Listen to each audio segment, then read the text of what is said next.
Hello, honorable members of the cleanser. Let's go back to the Gauteng High Court in the Senzo Meyiwa unaliving trial, and the drama continues. The drama continues, but before we get to the drama, no, Mr. Mnisi, you forgot about Mr. Mjiyako's FFC number. Did he forget? Did he forget? And if he forgot, and all of this was something that the state wants to straighten up with facts, they would have said, Mr. Mnisi, sorry, you forgot this, including Mr. Gininda himself, because you can actually hear the relief in his voice. He's relieved that Mr. Mnisi did not touch on Mr. Mjiyako, because that is the bone. Oh my gosh, I am like, I don't know if he can, when he comes back on the 3rd of February, he will able to be given that indulgence to cross-examine Gininda on Mr. Mjiyako. Who was this man? How did it come about? And all these questions that I've already put out about the answers we need in order for us to understand how did it come about, right? So I was like, no, Mr. Mnisi, please don't tell me you forgot. Please don't tell me you forgot. Anyways, let's go back to the drama. You would have thought after the short adjournment, everything will have calmed down. No, they doubled down. I am telling you, at this point, it was almost like a full-on a war of words between Mr. Mnisi as well as Gininda, to a point where Judge Rata came into the arena, because I told y'all guys earlier that this man has an itch to come into the arena. And you know, when Judge Rata comes to the arena, he's never on the defense side. Never. It is always to rescue the witness. And also at the same time, just throw some few little things for the state to save whatever is left of the case. Once again, we were still on the warning statements. The warning statements, it definitely was a dry bone for Mr. Gininda. And Mr. Mnisi knew this very well, because the thing is, there is a book called Qabane or Iqabane or somewhere there. Of course, I'm not going to read it because I'm not a police officer. And apparently, people who are in the SAPs ought to know, especially people in the very high rankings of the SAPs. This is South African Police Service.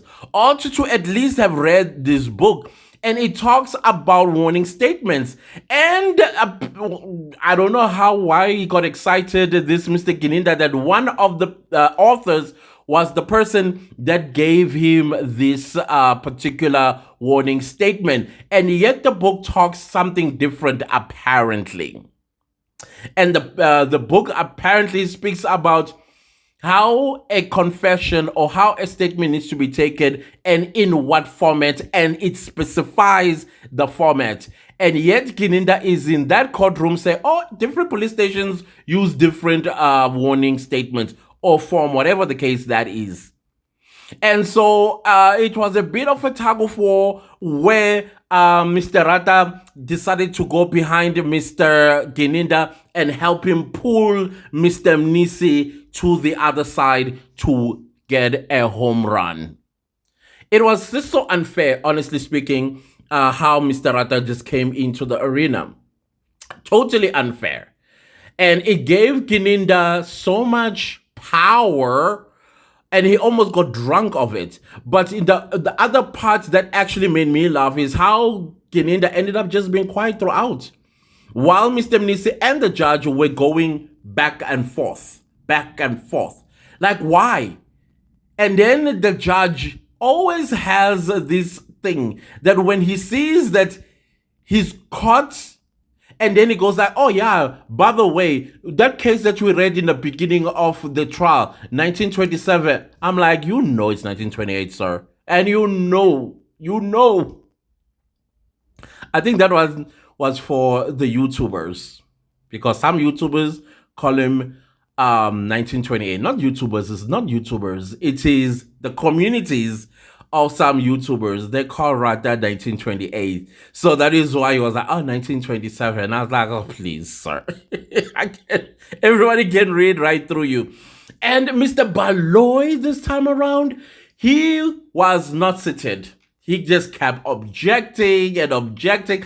And every time when you listen to Mr. Baloy's objection, you're like, okay, something tangible is going to say, no, no.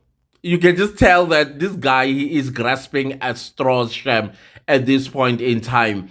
And Mr. Mnisi had the boot right on Gininda, who was visibly, if you were sitting in court, see that he is annoyed, angry. And I somewhere inside of me was like, don't push me type of situation. That's how he sounded like to me. And I got shivers down my spine when his tone of voice also changed towards Mr. Mnisi. I was like, Mr. Mnisi,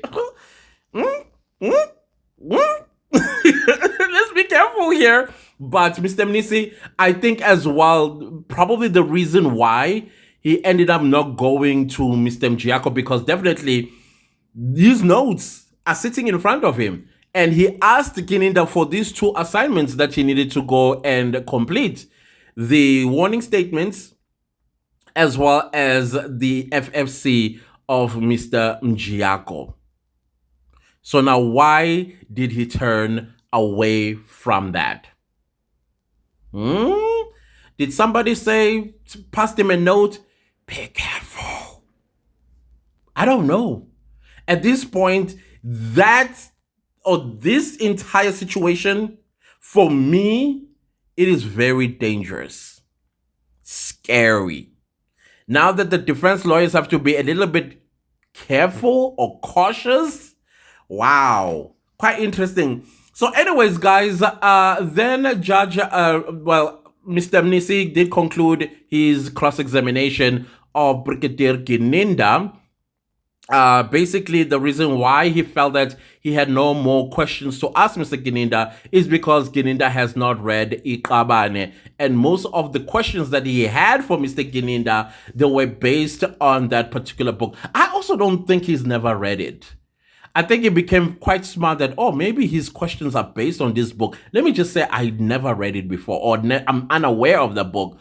Because apparently, if you were in the subs and in the top tier position, you ought to have known about it, read about it, or at least in passing at training, whether it is those extended trainings or whatever the case might be. So I don't think, because he knew the author. Remember, say, oh, Mr. What gave me, was one of the authors. How did you? Okay, I don't know. I'm just the guy who's just sitting on the other side observing what's going on in there. So anyways, so Mr. Mnisi did wrap up his cross-examination. And then we found out from Judge Rata that Judge President has been sitting in court. And he was right at the back. I thought the camera was going to pan, but I did see some few heads turn around to check if indeed he's there. And Judge Rata said, well, he is not happy with the pace of this case. And I couldn't agree more. Let's cut this bull. It does not have meat. It just doesn't. You know, and so Mr. Mnisi then indicated that he has an application that they've already discussed in chambers yesterday, and there were some agreements with all the parties affected, and then he made his application. If I could find my notes on what the application was about. Oh, before we get to the application, Mr. Ramusipili, how old are you? If you went to Wits University, Oliver Schreiner School of Law in 1989 to 1994, I'm like, I thought you were in your 40s. I thought you were like in my age group type of situation. How old are you, sir? Wow, I am so shocked. Like, I'm shocked. You look young. You need to give us the secret formula for you not cracking. Looking at you look like you're like 44, 45 years old to me. I don't know if you were shocked as I was, because I was, honestly speaking. Now, let's go to the application of Mr. Mnisi. Well, basically, as we all know, that unfortunately, Mr. Mngome Zulu left us. May his soul rest in peace, please. And also, Moses Sibia had to make a decision to what do you call this, to appoint a new lawyer, and he appointed Mr. Mnisi. So now Mr. Mnisi is making an application to say, listen, I need to go, or given an opportunity to go through the court records, so regarding accused number one in specifically, so he's able to represent him well. And secondly, he needs to also consult thoroughly with Mr. Moses Sibia, because he believes in thorough consultations, and also find out if he has witnesses of his own that he would like to call when it's time for him to defend himself. And what else does he say here? Oh yeah, then he says that he believes that the records are voluminous. They're about 35,000 pages, and this could take him about 2 weeks. And if they could return on the 3rd of February 2025. And he goes on to say that he also needs to visit Modabi, which he thought it was in the Free State, Bloemfontein. I'm like, what? No, I don't know where Modabi is as well, but I don't think it's in another province, especially that far away. But turns out it's in the East Rand. I didn't even know that.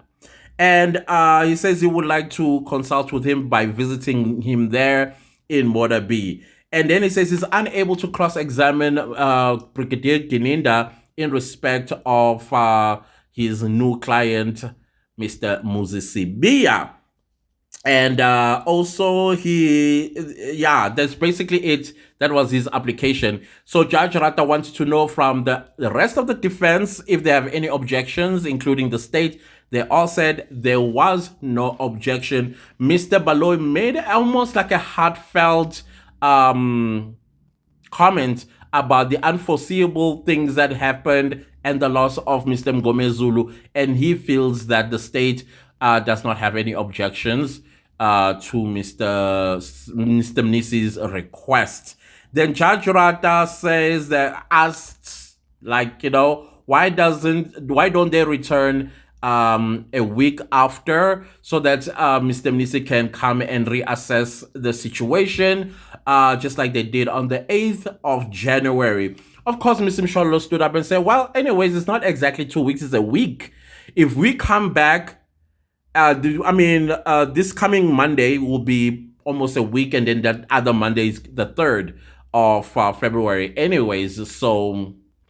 So I think that kind of like tied Rata's hands, and therefore he granted the application and then said they should return on the 3rd of February. Hopefully the case will not get postponed. Then Mr. Mnisi is like, I don't know. Anything can happen. We know Mr. Who comes with backdoor documents. And then, of course, Mr. Ramusipili stood up and talked about some reconstruction video that was put together by somebody, and if Mr.